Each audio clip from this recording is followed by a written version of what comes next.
O assunto aqui abini com neste bini três coisas, reconhecimento que a esclavitud estava contra a gente, contra a humanidade, que a Holanda te reconhecesse e que também é parte de que a Holanda lo pede excuse e que também lo bini parte de dano de perjuízo. E nós precisa depois de deliberar, depois de pensar, conversar com mais gente da comunidade boliviana, nós precisa é coisa ainda muito fácil que logra, então nós precisamos agora que nós temos que conhecer algo novo, nós queremos ir um caminho novo, a história passa e nós não podemos dar back na história, queremos repetir, nós precisamos, vamos vir com algo novo, nós precisamos começar uma terapia, que nós precisamos falar, nós oferecemos, nós donamos perdão para o que passa, e parte é para nós conhecer caminho totalmente novo, caminho para outro de cara e que nós possamos na mesa discutir como nós vai seguir adiante. Essa é parte que nós visa de terapia que nós todos sali fora de nossa herida, passou algo comum nós temos, nós está solamente vítima ante a Holanda é malhechor, pero conjuntamente nós temos uma história comum e que para salvar, para limpar nós mesmos de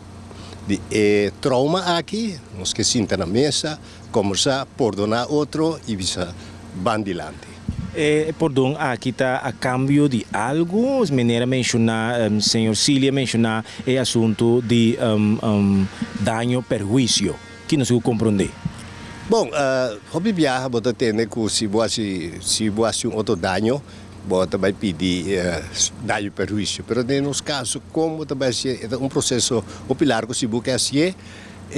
também ver quem vai pagar dano, quem é descendente de escravo, quanto sempre tem que pagar, e tudo isso aí também ver algo que se é de ponto,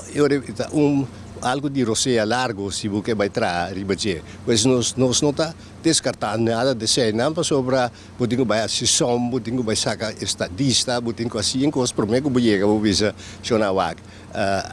Até chegando a meta descendente de cativo, ora que saca só importada €2 e também. Então, eu lá não te que a meta claro que assunto que me pagava, claro acaba, pero não, nós te não. Assim, esse aí, pero arriba término largo. Pero agora que nós vamos conversar com outro para ver como nós vamos algo de outro, que nós podemos no nosso desenvolvimento. Então, esse aí nós chegamos a ponto que vai virar, que vai demandar político para nós pedir pobreza, de mínimo social, de segurança social, de bom cuidado, de tudo isso aí. Pero agora que nós vamos